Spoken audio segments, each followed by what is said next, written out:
subscribe.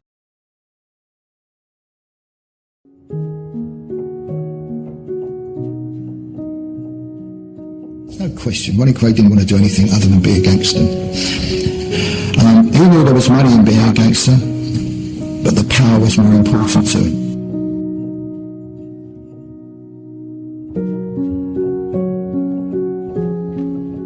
Of course, they were gangsters, they committed murder and all the rest of it, but behind it all, I think there was the most terrible, sad story, which is of these two identical twins, and one of them was abnormal. He'd been damaged mentally as a child by getting, as far as I can make out, a combination of measles and diphtheria together. Ronnie wasn't normal. Reg was.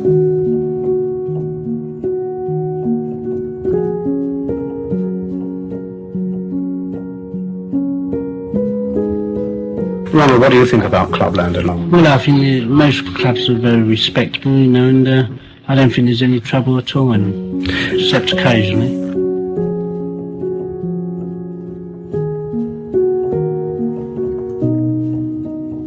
Ronnie Kray was insane at certain times of his life. He suffered from paranoid schizophrenia, which isn't controlled by medication. It is very dangerous.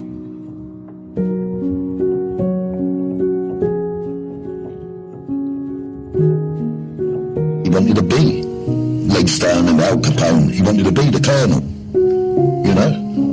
He wanted to be feared by people. He loved being feared by people.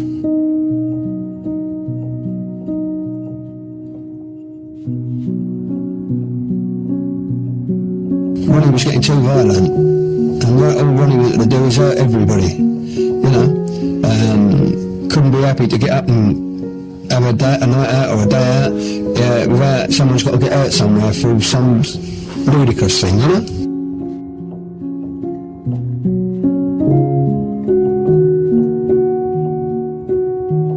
Ronnie wanted Reggie to be like him. He wanted him to think like him, and Reggie wasn't that type of person. He wasn't. Reggie could have an argument with you, like everybody else, and he could hit you on the chin, walk away and forget completely about the argument. Ronnie couldn't do that.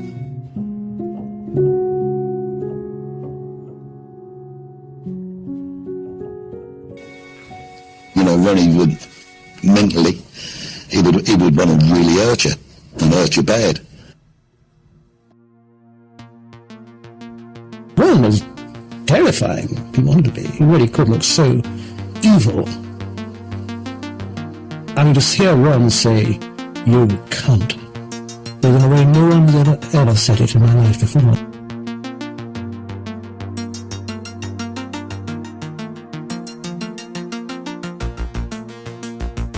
If Reggie sent for you and wanted to see you in Valence Road, you'd go round and see him, you'd have a cup of tea with him and you'd walk out.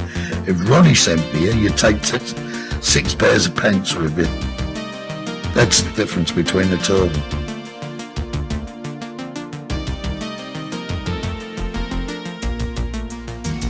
You had to be on your guard with Ronnie, like 99% of the time, you know? Because, as you say, he was never the same, you know, one day to the next.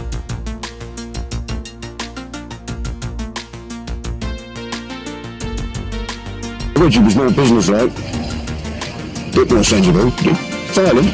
I'm worried about that. He was a very violent, vicious man, but it was more directed. There's more reason behind his violence. Well, Ronnie done it for fun.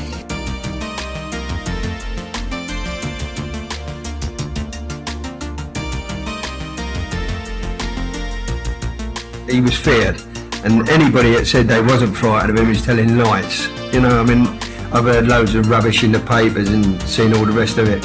And I tell you what, if the man was alive today, they would be shitting themselves, you know, in case he did ever get out.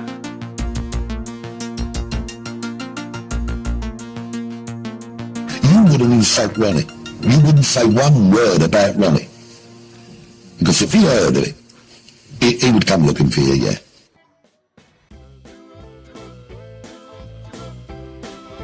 Some people nearly died. You know, we would have to wrap them up and sell it to sort of stem the blood and then take them, drop them outside London hospitals. And That was regular thing.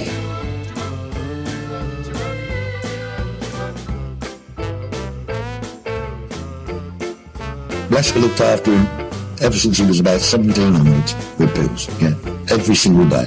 Well, it quietened him down, there's no two ways about that. I mean, from the raging lunatic, he would be sitting there like a zombie.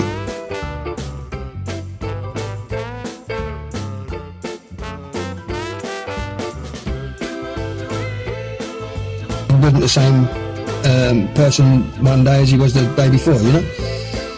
And the influence he had over Reg, in my opinion, was great, you know? And not only Reg, 90% of the other people in the East End that he worked with, you know?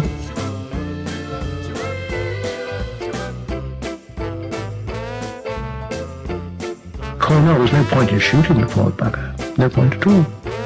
You know, the war, supposed war with the Richardsons was over because the Richardsons were all nicked by then, so there was no point in going and shooting him, the blind beggar.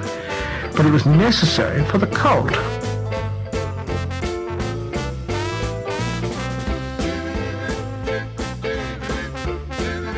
Everybody and his friend knew Ronnie Kray shot Cornell. He didn't hide it. The authorities knew. They couldn't find anybody to pin it on because witnesses, lack of witnesses.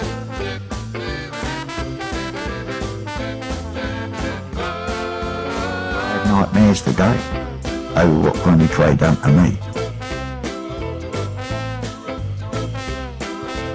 They could both be very, very violent. Ronnie was the more violent one, but Reggie was the worst one to upset. If Ron never had his medication, as he told me, he said, I would go mad. He said, you know, they're the only thing that really stopped me from going insane. He used to rant and lose his temper, and his face used to really distort. But Reggie was very calm. He'd done things very coldly, you know. If he was going to stab you, he'd just stab you.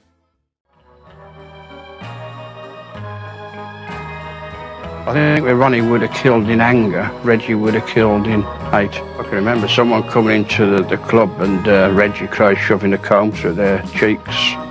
Reggie had a long-tailed aluminium-type comb, steel comb, which he shoved through the man's cheeks, both cheeks, tied in a knot. They rolled him up in a carpet and took him out.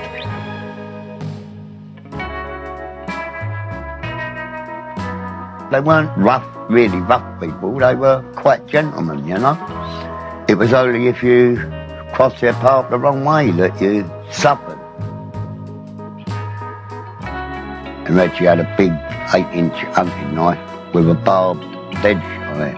And he stuck it through Mickey Morris's arm, and obviously he screamed. I said, pack it up, because I said, you're going to have people run up the stairs.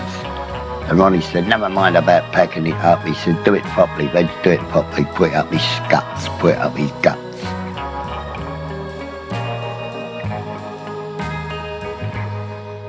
Violence begot violence.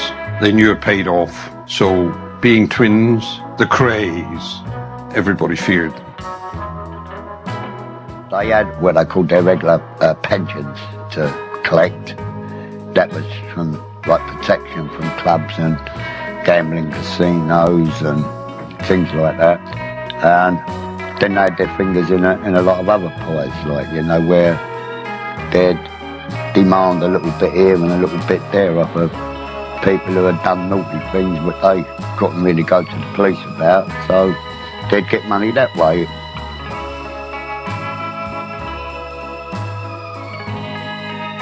They would hear of the misdeeds of other young criminals in the East End, and they would want their pickings. They were known in the East End as thieves' ponces. That means that they steal off the thieves or take proceeds of their crimes. I reckon they were on an average, like in the 60s, which was a lot of money, about 3,000 or 4,000 quid a week.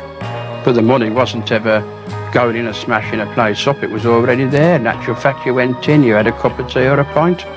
You were made to feel quite at home. And any complaints, it was like television repairmen coming. People were looking forward to you coming.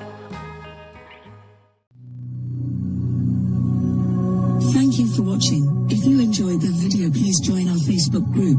It's called Krays Crime Lords of London. We're a friendly moderated group with over 1,000 Kray and other celebrated gangster videos available for view. There's also thousands of images in the photos sections. The link for the group is in the YouTube description section. I hope we see you there soon. Leave a like and subscribe.